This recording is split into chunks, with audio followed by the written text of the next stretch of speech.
of you here with us.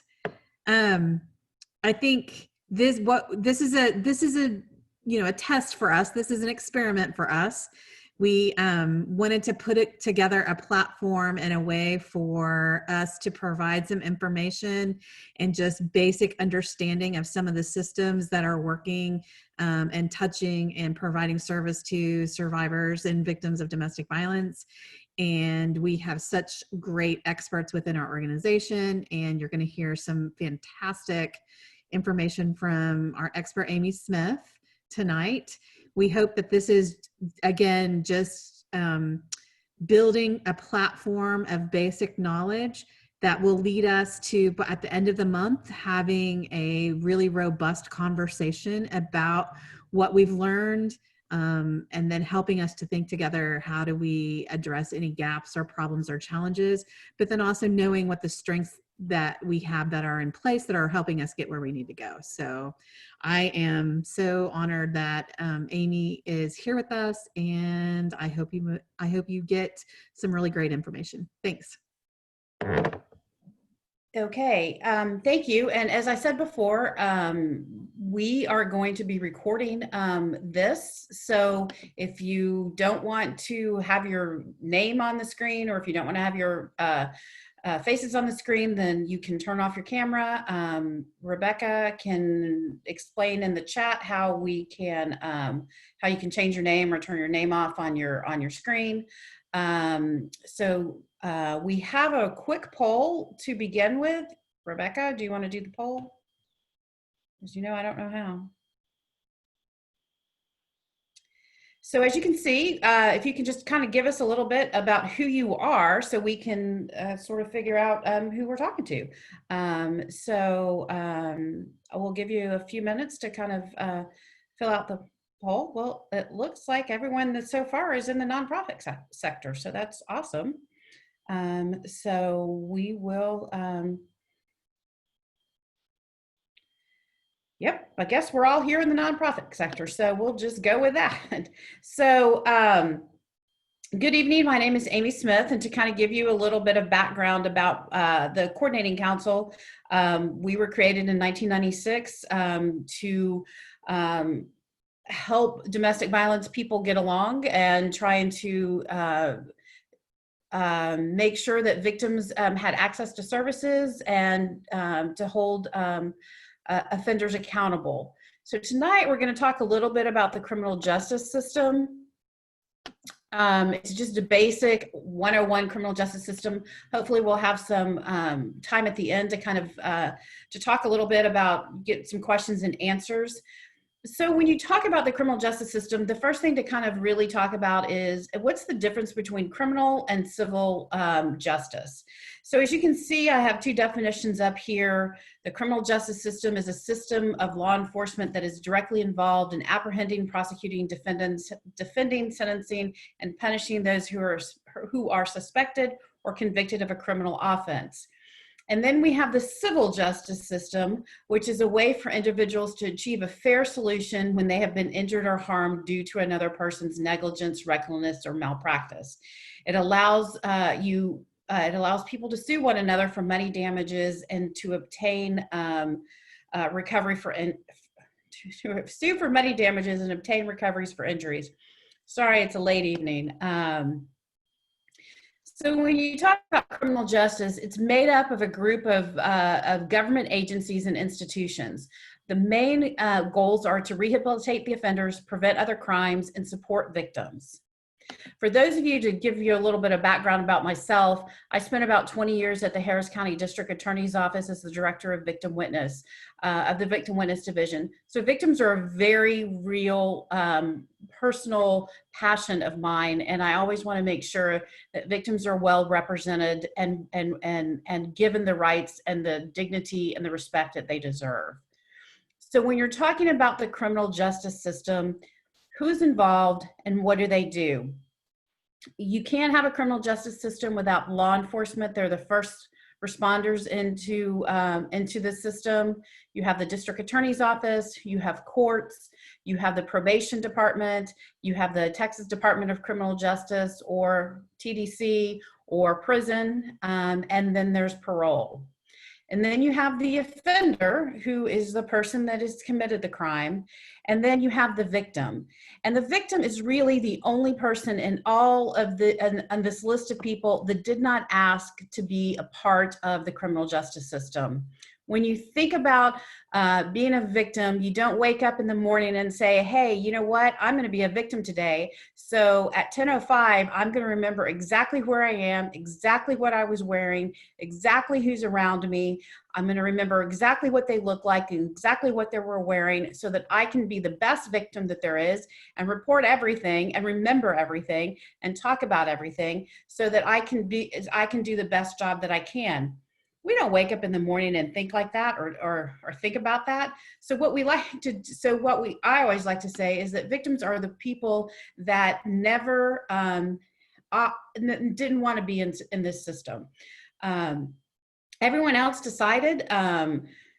People that went into law enforcement decided to be police officers. DAs decided to be prosecutors. Judges, I don't know if they decided or they just felt like that they needed to be ordained to be judges. And then you have those folks in the probation department and that work in the prison and that work in the parole division. So they all thought about what they wanted to do. And then the offender made the choice about committing the crime. So going back to a little bit of definitions, when you talk about who an offender is, and if the offender is the person that committed an act that's against the law, they've committed the act so that they committed an illegal act. The victim is a person who's been attacked, injured, robbed, or killed by someone else. They're also a person who has been cheated or fooled by someone else. There's someone or something that has been harmed by an unpleasant event, such as an illness or an accident. And as, I don't want to argue with the dictionary, but I'd also say by a criminal incident. I would probably add that to my definition of what a victim is. So when you look at the criminal justice system, it's kind of a linear thing until you get kind of toward the end, but a crime occurs. Law enforcement are generally called to investigate the crime. The DA's office comes in to decide what to do with the crime, what to do with the offender, how to charge the offender. Then it goes to a court, and then the court and or a jury will decide on what the punishment is in regards to a particular crime. So a crime is committed, the police are called out. Now, in 2012, the Coordinating Council did a community safety assessment of domestic violence services in Harris County. And one of the things that we found in that community safety assessment is that a lot of other people are calling the police other than the victims. There's a lot of bystanders that are calling the police. There's a lot of neighbors that are calling the police. There's a lot of people that are witnessing crimes that are calling the police, or calling 911 and to getting in. I'm not going to spend a lot of time on law enforcement because next week we have our community partners that are from our law enforcement agencies. They're going to be talking a little bit more about what they do, how they investigate, how things happen. So I'm just going to touch on it a little bit. So someone calls 911, a patrol officer comes out, then it goes to an investigative division. If it's a domestic violence case, it'll go to the family violence unit. At most all of the police agencies around town have some type of investigative unit, and most of them have a family violence unit. They will also investigate the case, see if there's enough evidence to file charges, and then if that's the case, they will arrest the suspect, or if the suspect is still at the scene when patrol is there, an arrest can occur at that particular time as well. Like I said, next week we're going to have a more in-depth discussion on law enforcement and what their role is and what they do. So once the law enforcement decides that they think that there's enough evidence that has gotten to a crime. I was at a training earlier this afternoon, and as someone said, there's a lot of judgment between the crime until the end. And so the officer makes a call and makes a judgment call as, yes, there's enough information to charge somebody with a crime. So here in Harris County, we have an intake division of the district attorney's office, which is open 24/7, 365 days a year. There's always several assistant district attorneys that are available, and that are available to talk to a police officer and say, hey, tell me what you have. I'll tell you what kind of charge it's going to be. Or, no, I don't think you have enough information to charge a suspect with a crime. So either go back and do additional investigation, or no, we're not taking charges right now. Once charges are filed, it's assigned to a court, and it goes to what's called a probable cause hearing. So that is another person, it's a magistrate that is making the decision yet again if there's enough evidence to proceed with the prosecution of the case. So at this point, you have a police officer or an investigator that has decided there's enough evidence to go forward with this case. You've had a prosecutor that has looked at the case to see if it matches everything that is needed as far as the law is concerned in order to file charges in the case. Then you have you have a magistrate who is an attorney, a judge in some instances, that will look at the case and will say, hey, yeah, we can go forward with the prosecution of this case. At this point, if it's a domestic violence case, there could be an opportunity for a magistrate's order of emergency protection to be granted. We'll go into that a little bit later in the presentation. There's also, at this point, a bond is set for an individual. For those of you that are familiar with what's going on in Harris County, there has been a bond reform situation going on here. There are a lot of people that are out on several different bonds. That's kind of a conversation for later on, but there's a possibility that everyone in the state of Texas is entitled to a bond. What that bond is, it depends on who's setting the bond. Most bonds are set by the judges of the court where the case will be heard. So it just depends on how the judge is going to set the bond. And then once it goes through probable cause, it goes to a court. In Harris County, there are 22 felony courts and there are 16 misdemeanor courts. Right now, we're only going to be talking about the adult system because there's a whole nother level of another type of justice system, which is the juvenile justice system. And there are 3 juvenile courts. On top of your felony courts, and then you have misdemeanor courts, and then you have JP courts. And those are for your traffic tickets, your lower level crimes, that like a minor in possession of liquor. Those are kind of on your low level crimes. So we're going to be talking more about the felonies and the misdemeanors. So in the felonies, like I said, there's 22 felony district courts and there's 16 misdemeanor courts. What that means is there's about 48, can't do math, sorry. There's about 48 different courts. Well, that means there's 48 different rules. There's 48 different ways that things go. There's 48 different ways to act because no judge does anything the same way. If there's a felony charge that has been filed, which would be something like an aggravated assault, an impeding breath, assault family member with a prior conviction, aggravated kidnapping, a robbery, a murder, those are felony offenses. Once a charge is filed as a felony, it will then go to a grand jury. A grand jury is 12 men and women that sit for 3 months at a time, and they review felony cases in Harris County. A grand jury, it can take a few weeks up to a few months to possibly longer in order for the case to go to the grand jury. Right now, the Harris County court system are so backed up because of Hurricane Harvey, which caused the criminal courthouse to flood. And then, of course, we all know the pandemic. As of right now, it doesn't look like jury trials will resume in Harris County until October. And that is still a date that's kind of out there in the air. So we're not really sure about when they will start up again. So again, you go back through the process. So you have a police officer that's decided that there's a criminal charge that needs to be filed. You have a prosecutor that decides the case needs to move forward. You have a magistrate that's decided the case can continue to move forward. And you have a grand jury that has indicted a suspect on a case. So you have those checks and balances in there. If the grand jury decides, you know what, there's no evidence, then they will no bill the suspect, which means that it's over, it's done with it. There's not enough evidence to go any further with a case, so the charge is dismissed. And this is only in a felony case.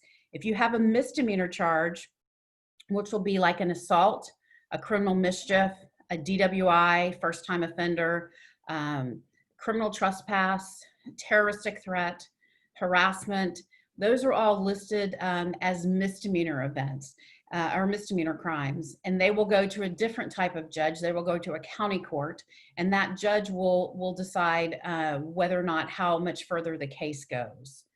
I know this is a lot of information, and I know I'm talking fast. As one judge told me once before, that I was a court reporter's worst nightmare because I talk too fast. So sorry about that. And I hope that someone's moderating the chat in case there's any other questions or anything like that.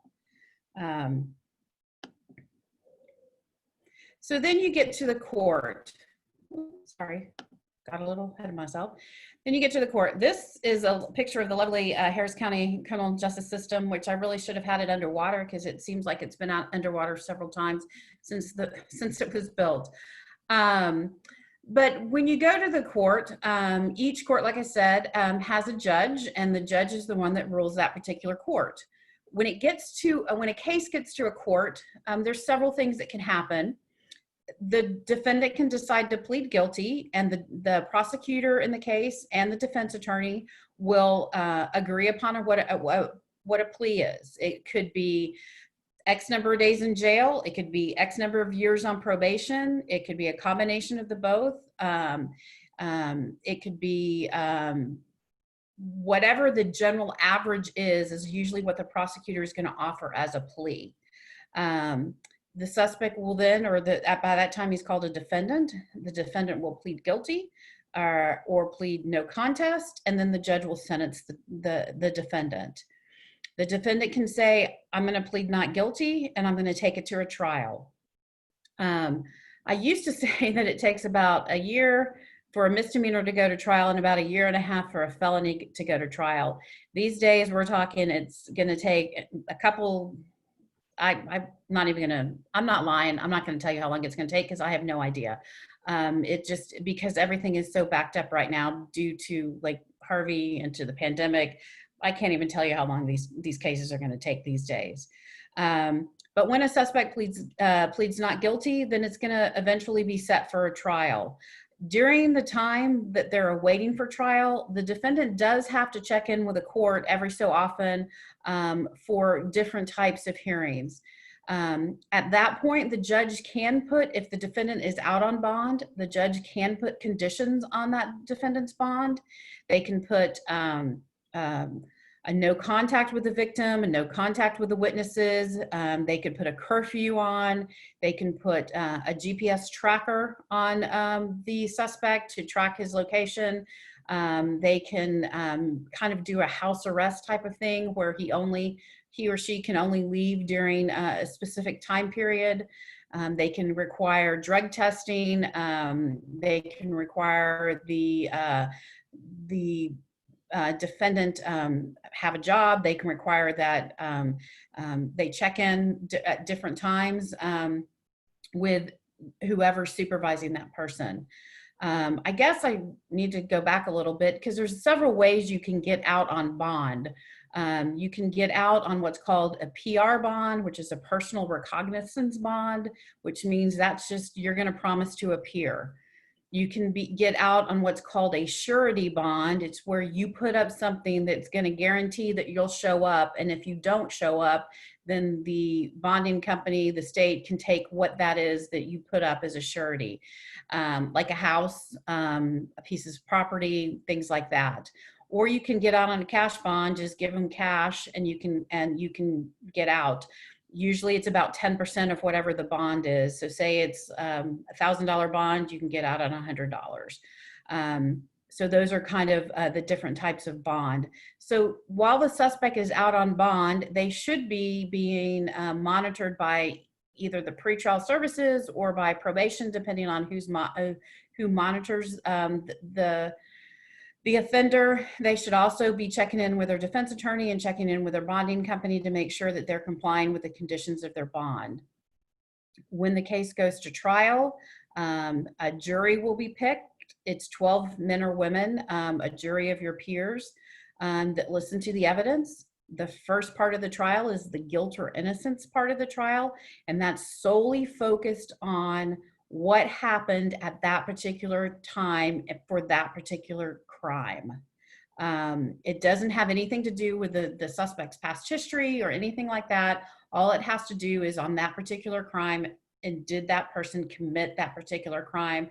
The prosecution will present evidence. The defense attorney will present evidence to say no, that he didn't do it. And then it will go to a jury, and the jury will decide whether or not the suspect is found guilty. After the first part, the guilt or innocence part, if the defendant is found guilty, they'll go into another the sentencing phase of a trial, which is kind of another little part of the trial, where it will be that will be when the defendant will put on all of the defendant's prior bad acts. If they have a criminal history, if they've had any other types of issues, then that will be brought out. The defense will also at that point bring out people that have to say good things about the suspect, that he deserves a second chance, he deserves probation, he deserves a light sentence, whatever they want to use to do that. And then it'll go back to the same jury, and that jury will decide whatever the punishment is for that particular suspect. If the defendant is found not guilty, trial's over, the defendant's free, everything is the suspect walks out of the courtroom, and everything is completely over and done with. So when you talk about punishments, there's a whole huge range of punishments. It goes from a capital murder, which is death or life without parole, or it goes all the way down to, for felony cases, to a state jail felony, which is up to 180 days to 2 years in a state jail. It also, depending on what type of crime it is, when you're talking about a first-degree felony, that's generally going to be your murders, any type of aggravated offense where a deadly weapon or severe bodily injury has occurred.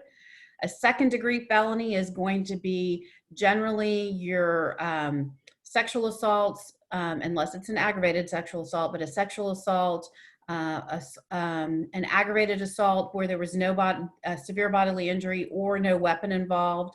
And then you have a third-degree felony, which is going to be a lot of your property crimes, like burglary of a habitation, things like that. And then your state jail felonies are usually going to be like your auto thefts, things like that. And those are the range of punishment for your felony cases.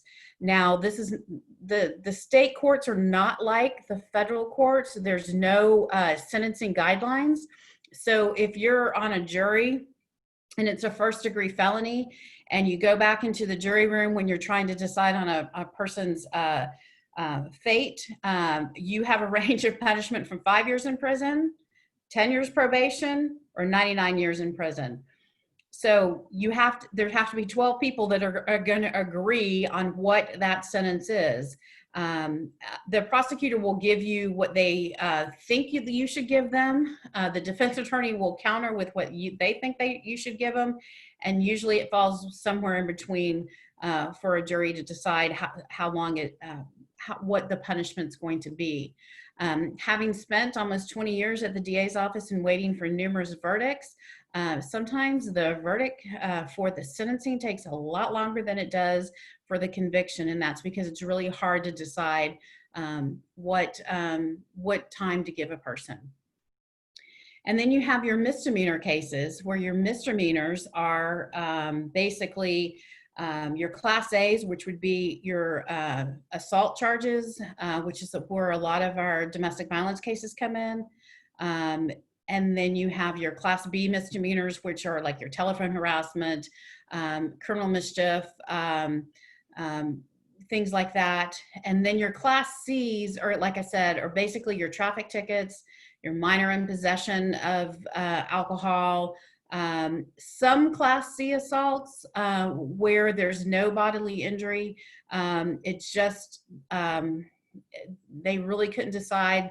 There was nothing that showed up, but it was like a push or a shove, and they could possibly be filed as a class C.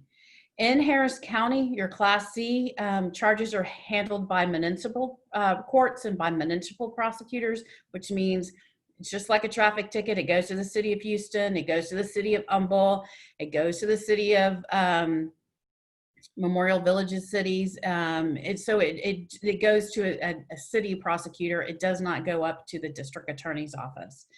But again, your Class A misdemeanors could be up to a year in jail or up to 2 years probation. It could be Class B is up to 180 days in jail or a year's probation.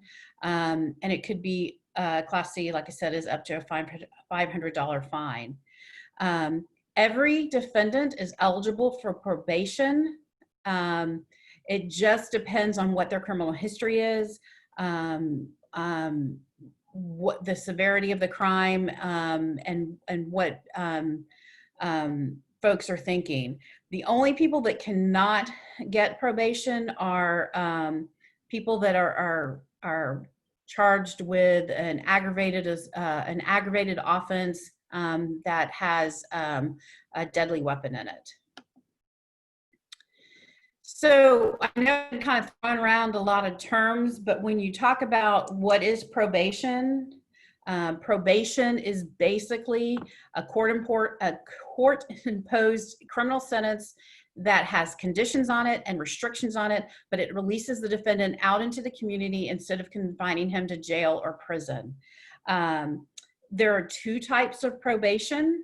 The first type is your regular standard probation, that if you get 10 years probation, you're gonna be on probation for 10 years. Once you're done with that probation, you're done with your sentence. You don't have to do anything else about it. If you violate that probation, you can only be sentenced up to the 10 years if you've got 10 years probation. Say if you got 5 years probation, you can only be sentenced to prison or to jail for up to 5 years. The other type of probation is called deferred adjudication, and that is for first-time offenders, and that is for offenders that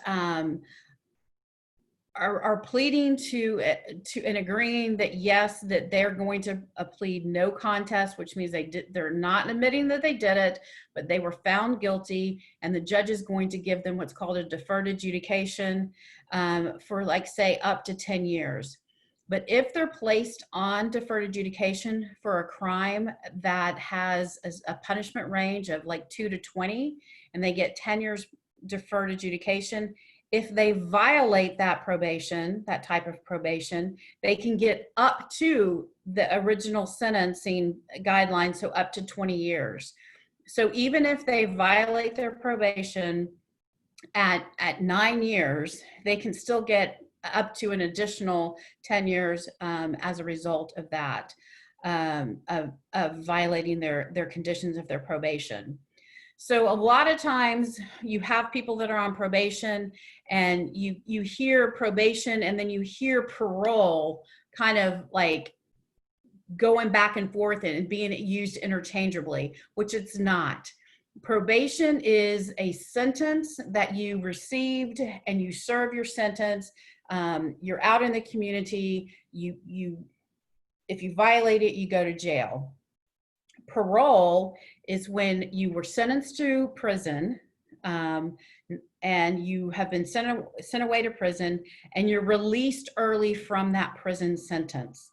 So what that means is that, say for instance, you got 20 years in prison because of a complicated mathematical system that only the Texas Department of Criminal Justice knows, and it changes on a regular basis. You can get time off for being good. You can get time off for attending classes, for working, for earning different types of privileges. So you can get paroled early, which means you can get released out of prison, but you will still be supervised for the length of your sentence. So if you receive 20 years in prison, you serve 15 years of that prison sentence, you will be on parole for 5 years until you complete the rest of your sentence. So if someone gets life in prison and they're released on parole after 40 years, they will still be on parole for the rest of their life. So they will be under some type of supervision for the rest of your life. I currently have, well, I guess I'm going to say they're friends now. I worked with them when I was at the DA's office, and their daughter was murdered, and they had to make this really recent decision because they had one of the suspects and one of the defendants in their daughter's murder was coming up for parole. They'd already protested their parole several times. He had 2 years left to serve on his sentence. And so the parole board asked them, if you let him get paroled, I'm not really sure let him get paroled is how I should have said it. If you agree that it's okay and you won't protest his parole, we'll send him to a class on how to function because he's been in prison for 18 years because he got 20 years. So they agreed to that. So then he is getting out sometime this summer, but he will still be supervised for another year or so. If they had said, you can go ahead and serve all the 20 years, once that person gets out after 20 years, there's nobody supervising him and there's no longer, he will not be on parole. He would have served all of his time. So when you weigh parole, there's some good things about keeping people in as long as their sentence allows. There's some good things about letting them get out so that they still have some supervision while they're readjusting back to living amongst our community. So one of the other things that we talk about when we talk about the civil and the criminal justice system is there's certain protections that are allowed for victims of domestic violence. So in Texas, there's a couple of provisions for protective orders. And a protective order is basically a court order that orders a person to stay away from a family member in domestic violence cases to a family member that they have some type of relationship with, whether either by blood or by marriage. So there's a couple of things that you think about when you think about protective orders. Remember when we were at the very beginning of my presentation when we talked about the defendant goes in front of a magistrate, well, they can order what's called a magistrate's order of emergency protection. A MOEP, as we like to call them, is only if criminal charges are filed in a case. And in that particular case, a MOEP is available for a victim to get. And basically it says that the defendant must stay away from the victim, cannot come into contact with the victim, cannot commit any more acts of family violence, and must, if they are living together, then the suspect must move to a different location. That's may or may not occur, but that's they must stay away from the victim. This emergency order of protection is only good for anywhere from 31 to 91 days, depending on the crime. For misdemeanor cases, it's good for about 31 days. In felony cases, it's good for 61 days, up to 91 days. If there was a weapon used, then it's up for 91 days. So this is only if there are criminal charges filed, you can get a magistrate's order of emergency protection. The next type of protective order is a temporary ex parte protective order.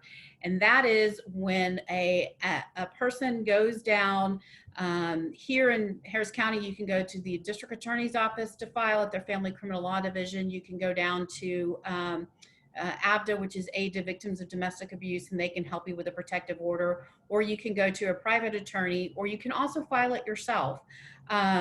And you can go down and you can file for a protective order. There's certain barriers, and I'll go into those in just a second, but there's certain things and certain thresholds that you have to meet in order to get a protective order. When you file, you can file for a temporary protective order, and that protective order will be granted and be in place until you can get your final protective order. Right now, because of COVID, if there's a temporary protective order in place, that will stay in place and not expire until you can get a hearing for your final protective order. Again, that's right now, it's because of COVID. Normally there's a time frame on how long that temporary protective order lasts, but the Texas Supreme Court has said, as of right now, until there can be a protective order hearing, then the temporary protective order stands. And then you have what's considered a final protective order. And this protective order protects the applicant who is making the application for protective order. It protects them from a respondent or the person that committed family violence against them. It protects them from anywhere from 2 years up to a lifetime. And it depends. Most protective orders are 2-year protective orders, but they can be granted for up to a lifetime. It just depends on the circumstances of the protective order. It depends on the circumstances of the relationship, and everything is up to the judge in the protective order court to decide what's going to happen. I guess I should have had a disclaimer. The next couple of slides are I borrowed with permission from our friends at the Texas Advocacy Project. So thank you, Amanda, out there. I really appreciate these slides. So when we talk about what you have to have in order to have a protective order, a family violence protective order, you have to be in a family or a household relationship. You can be dating, but you have to have a relationship of some kind in order to be eligible for a protective order. You have to have been a victim of domestic violence, and there is a requirement. Will likely be future family violence. I like to think that if there has been family violence in the past, more than likely unless there's some type of intervention, there will more than likely be more than likely be family violence in the future. There's a higher burden on the family violence protective orders for a lifetime. Here in Harris County, in the past, it's been hard to get lifetime protective orders, but our friends at ABDA in the last, since COVID have started, they've gotten 5 lifetime protective orders.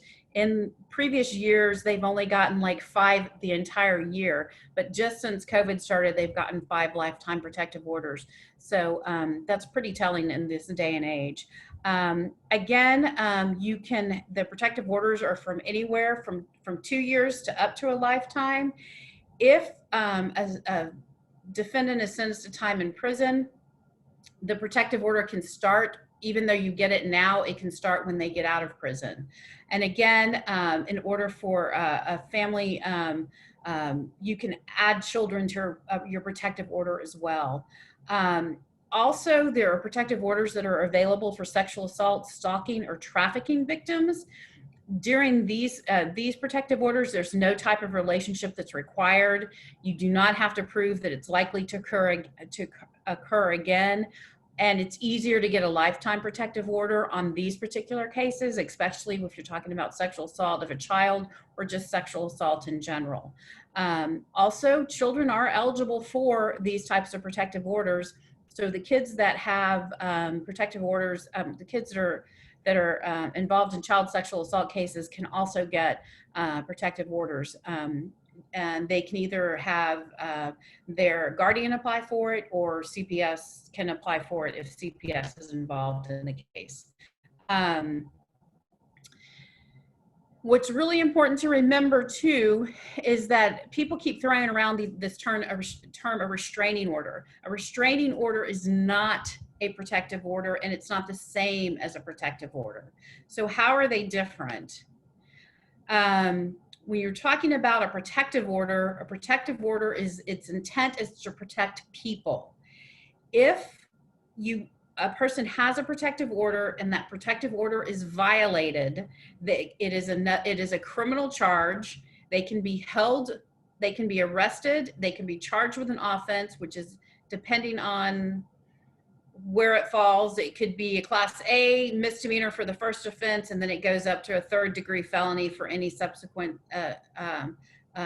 violations after that. They can also be held in civil contempt. The protective order judge can hold them in civil contempt, but more importantly, they can be arrested. Protective orders are valid in all 50 states. If you get a protective order in Harris County and you move to a different county, a different state, then those protective orders are still going to be valid in whatever state that you go to. You can file for a protective order separately. You don't have to file for a divorce. You don't have to file for child custody. You can file for a protective order separately, and it's granted. It goes through a separate court. It goes to the protective order court. So it's two totally and completely separate things. And in order to file for a protective order, you have to be a survivor of family violence. You can file for that. You can do it pro se. You can have an attorney file it for you.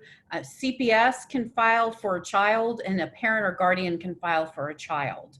And there's no cost to file for a protective order. You should never be charged to file for a protective order.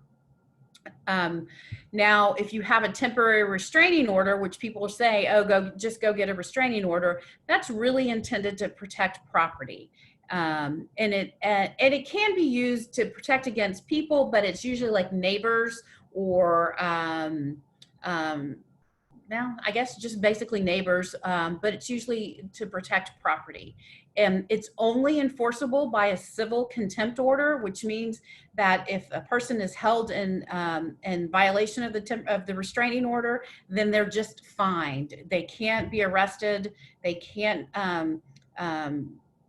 You can't be told you're going to get arrested for doing this. You're just going to have to go in front of a judge, the same judge that issued the order, and you'll get a fine if the judge decides that, yes, you are violating the restraining order. You can file it within a divorce. You can file it within custody issues, or you can file it within a civil suit. The people that file it are the party to a civil suit. Say I'm having a dispute with my neighbor because of noise or offense or something like that. I'm suing my neighbor, or then you can file a restraining order against that person. And it just varies on how long the restraining order goes. Usually it's the length of the length of the civil case. Sometimes it can be extended. And yes, there are going to be some filing fees associated with filing for a restraining order. So if you're working with victims of domestic violence, the way to go is to a protective order. However, a protective order is just a piece of paper. So just know that sometimes protective order is not necessarily going to stop the violence. It might not be the best course of action for a particular victim. The only person that would know that would be the victim or survivor themselves. As often as we would like to suggest different things to different victims, they pretty much are what they decide what they need or what they want to do. So I'm going to stop sharing my screen now, and I'm going to open it up to any questions. So does anybody have any questions?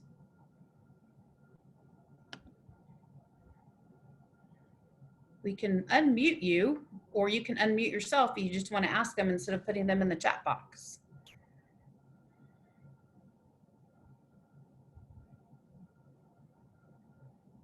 Good, people are popping up. I feel like I'm not talking to just myself anymore.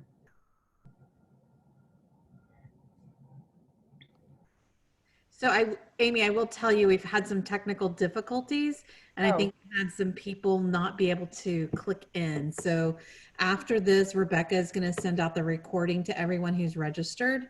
And then we're also correcting that for the next week's session. So okay. we won't have the same problem. So if any of you are here, and like 4 of us are staff, so yeah, if any of you are here and hear from other folks that they had some problems getting in, we are very sorry for that, and Rebecca's helping us fix that. So thanks. Okay, wow. Hey, this is Kathy. Hi, Kathy. Kate, what you went over is the procedure. A lot of people reach out to me because we do domestic violence and they need lawyers. I did invite somebody that we do have an individual that is going to court, been abused, and she has already went to court according to the information yesterday. She stand up for her abuser, and then she realized she was going to jail, and now she needs lawyers. That is over my head. Can you describe your, do you have a division that we can refer? Because we're in domestic violence, people think we do everything. So we have to get it out there on who does what that can help these victims.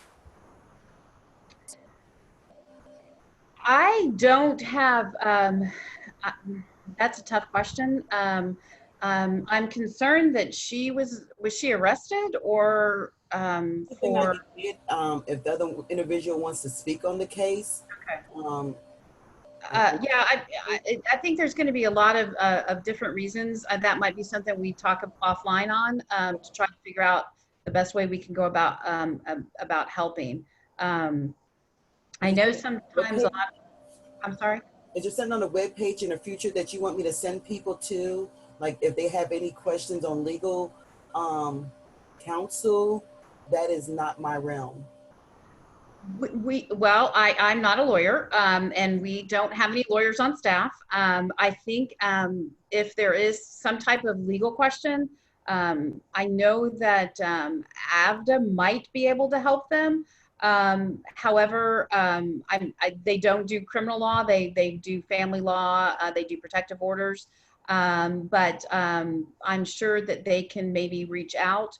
I think also you can possibly call the National Domestic Violence Hotline or the Houston Area Women's Center, and they might have some resources that are available that might be able to help. Okay. If Yeah, you I didn't get enough information. I just knew that she had protective orders already and that she is still getting dangerous. But at the end, every time she called the police because she had a background, she also got arrested every time she called them. So I appreciate it. you know, a few other resources to look at would be Houston Volunteer Lawyers, Lone Star Legal, and then maybe the UH Law Clinic.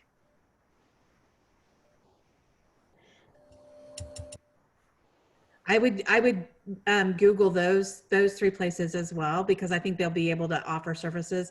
And I'm sure if you want to send us an email, we can find those numbers for you. All right. And also, she might want to see if she can ask for a public defender. I know that our public defender's office has some fantastic attorneys. I know several of them personally, and they're pretty good. So even if she gets and most of the court-appointed attorneys that are in Harris County are pretty good attorneys. So just depending on who she gets, I mean, it's not the worst thing in the world to get a court-appointed attorney or to get a public defender, because a lot of them are really good at their jobs and what they do and fight really hard for their clients. Thank you so much.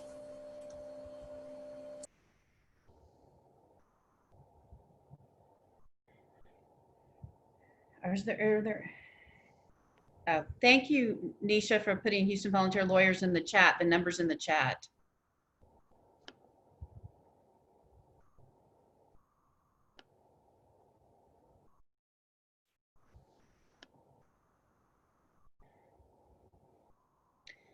Okay, are there any more questions? Y'all are a quiet bunch tonight. It's been a long week, so I totally understand that. Oh yeah, and Nazrat has said Texas Crime Victim Legal Assistance Network is a good resource as well. So thank you, Nazrat, for that. Next week, we will be having speakers from our law enforcement partners. We have HPD confirmed. We're waiting to see if we'll have additional speakers. So we look forward to seeing you next week. Hopefully our technical difficulties will be fixed and we can move forward from there. So we will anticipate looking forward to spending our Thursday evenings together for the next month. There's really nothing else to do because it's really hot outside. So we hope to see you in the future. So thank you so much. Barbie, Okay. Before we go, I just wanted to point out something to Kathy. Your organizations like you all who don't have any legal resources, it would be good to be a partner of Lone Star Legal Aid. The Texas Crime Victims Legal Assistance Network is through them. The good thing about that is if you are a member and you apply and you say whichever areas you want the assistance for, whether it's criminal, whether it's civil, whether it's immigration, they sort it out and they will connect you to the right organization who are available for your services. So you don't have to call like every agency and see, and they say, oh, UFH you call, they'll say, oh, what I know of UFH is they don't have any consultation even before a month, right? So then you will keep on calling different organizations, but this network will give you who is the one that you can immediately call on. So if you call the Lone Star Legal Aid and then ask about the referral and become a member, you'll have a quick access. Okay. Well, I didn't know that. So I do with them with the wheels and everything with the Department of Neighborhoods, but I never thought that I can be a member. So that is very good information. Yeah, I think you have to be a member because otherwise you can't access that network, because it's like a network and you go and you say what type of assistance you need, and they'll refer you. Thank you. Am I right, Amy? You're I right. think so. Yeah, you're You are. right. Absolutely. Yes. Yeah. Great.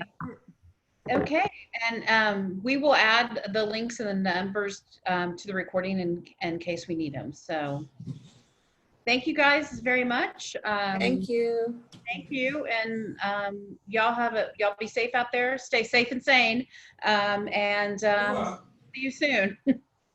Take care. Good night. Bye-bye. Good night.